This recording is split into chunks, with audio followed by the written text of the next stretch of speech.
ಕೇಂದ್ರದಲ್ಲಿ ವಿದ್ಯಾರ್ಥಿಗಳು ಶಾಂತಿಯುತವಾಗಿ ಪ್ರತಿಭಟನೆ ಹಮ್ಮಿಕೊಂಡಿದ್ದಾರೆ. ಈ ಹಿಂದೆ ನೀಟ್ ಪರೀಕ್ಷೆ ಲೀಕ್ಔಟ್ ಆಗಿರೋದರಿಂದ ಸುಮಾರು 22 ವಿದ್ಯಾರ್ಥಿಗಳು ಆತ್ಮಹತ್ಯೆಗೆ ಶರಣರಾಗಿದ್ದಾರೆ.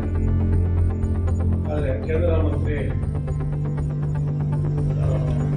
ಪ್ರಧಾನ್ ಅವರು ಅದರ ಬಗ್ಗೆ ತಕ್ಷಣ ಕಾಳಜಿ ವಹಿಸಬೇಕು. ಯಾರು ಲೀಕ್ಔಟ್ ಮಾಡಿದಾರ ಅವ್ರ ಮೇಲೆ ಸೂಕ್ತವಾದ ಕಾನೂನು ಕ್ರಮ ಕೈಗೊಳ್ಳಬೇಕು.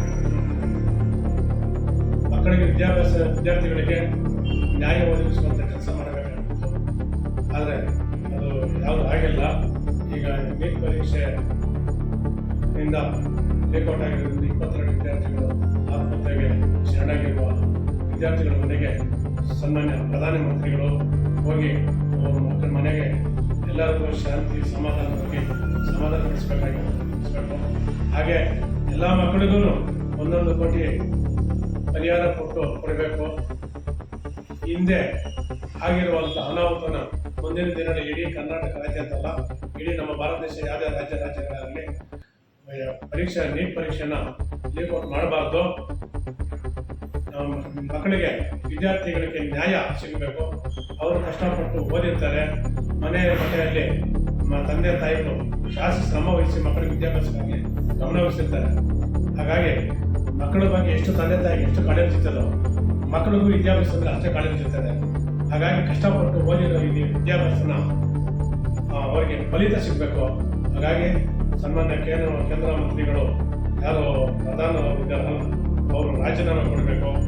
ಹೀಗಾಗಿ ಇಡೀ ಭಾರತ ದೇಶದಲ್ಲಿ ಅನೇಕ ರಾಜ್ಯಗಳನ್ನು ಮಕ್ಕಳ ಪರವಾಗಿ ವಿದ್ಯಾರ್ಥಿಗಳ ಪರವಾಗಿ ಹೋರಾಟ ಮಾಡ್ತಿದ್ದಾರೆ.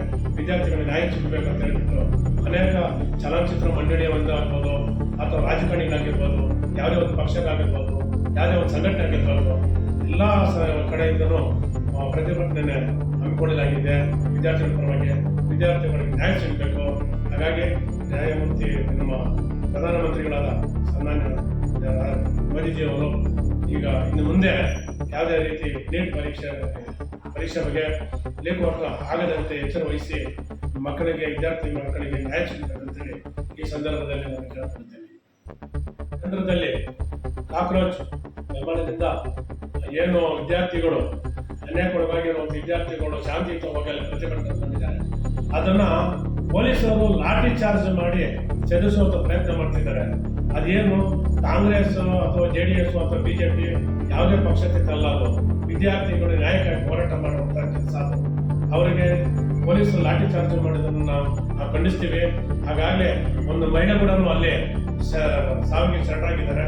ಇನ್ನೂ ಅನೇಕ ಜನರು ಆಸ್ಪತ್ರೆಯಲ್ಲಿ ಚಿಕಿತ್ಸೆ ಪಡ್ತಿದ್ದಾರೆ. ಅನೇಕ ವಿದ್ಯಾರ್ಥಿಗಳಿಗೂ ತುಂಬಾ ತೊಂದರೆ ಸಿಕ್ಕಾಕೊಂಡಿದ್ದಾರೆ.